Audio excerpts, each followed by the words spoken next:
Olá! Chegamos ao Evangelho de Lucas, capítulo 8, e o primeiro versículo começa dizendo que depois disso Jesus ia passando pelas cidades e povoados, proclamando as boas novas do reino de Deus. Jesus ia de cidade em cidade transmitindo a sua palavra. Neste contexto, Jesus conta uma parábola, comparando como as pessoas respondiam aquilo que ouviam dele. Jesus conta uma parábola sobre um homem que saiu a semear um campo. Uma parábola muito conhecida, né? A parábola do semeador.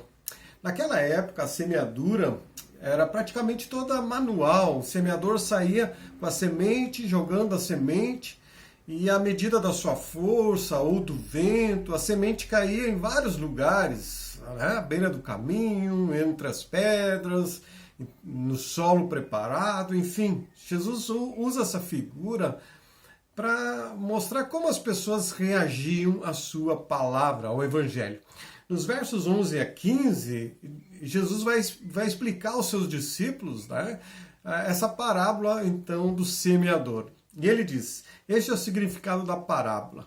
A semente é a palavra de Deus. As que caíram à beira do caminho são os que ouvem, e então vem o diabo e tira a palavra dos seus corações, para que não creiam e não sejam salvos. As que caíram sobre as pedras são os que recebem a palavra com alegria quando a ouvem, mas não têm raiz.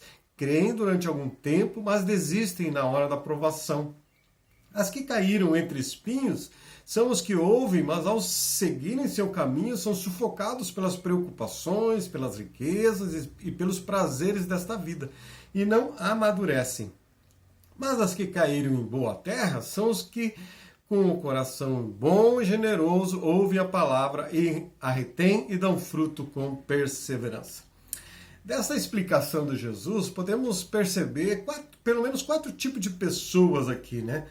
Perceba que todas elas ouviram a palavra. Então, não se considera aqui aquelas que não têm acesso à Bíblia, que nunca ouviram a palavra. Jesus está se referindo àqueles que ouviram a palavra. E já lança a pergunta para você: qual dessas pessoas é você nessa história? Qual dessas pessoas? A primeira pessoa ouviu a palavra, mas de alguma forma, que não sabemos como se dá, o diabo impediu que esta palavra criasse raiz no coração, que ela viesse crer e que ela viesse a ser salva. O diabo age de maneira a levar a pessoa a esquecer daquilo que ouviu, a se desviar daquilo que ouviu, né? O inimigo procura fazer que as pessoas criem preconceitos em relação à palavra, e desviar o pensamento, em vez de pensar na palavra, pensar em outras coisas, até mesmo quando estão ouvindo, ou até mesmo quando estão lendo, o inimigo procura levar a pessoa a desviar os seus pensamentos, tá? Para que não prestem atenção. O texto diz que essa semente que cai à beira do caminho, ela pode ser pisoteada. Ou seja, há aquelas pessoas que, quando ouvem o Evangelho, também reagem contrário, né? Desprezam o Evangelho e até mesmo criticam aqueles que o praticam. A segunda pessoa abordada aqui é aquela que ouve, se emociona, fica feliz, né, por ter conhecido a palavra, mas quando surge algum problema pessoal, alguma circunstância, ela já esquece o que ouviu, abandona aquilo que ouviu, né, deixa de congregar.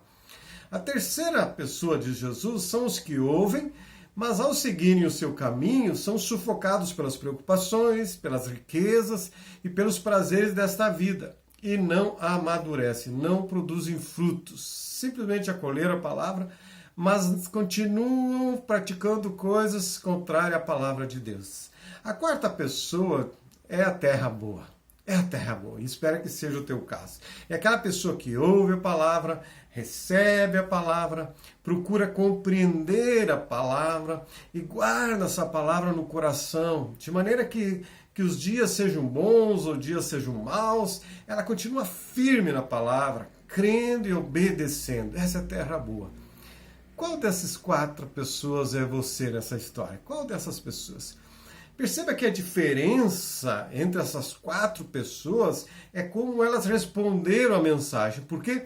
Porque elas ouviram a mesma mensagem pelo mesmo pregador, Então não é a mensagem que era ruim, não era o pregador que era incapaz, mas era o coração do ouvinte que está a diferença. Alguém disse que Judas Iscariotes, um dos 12 apóstolos, ele teve o melhor pregador que foi Jesus. Ele esteve no melhor igreja, no melhor ambiente que foi o grupo de Jesus. Ele viu os milagres de Jesus se realizando, mas mesmo assim ele escolheu o caminho mau. Mas aquele que ouve, pratica a palavra, devem ser considerados privilegiados por serem instruídos por Jesus e ser feliz em conhecê-lo. Que assim seja contigo. Abençoado dia.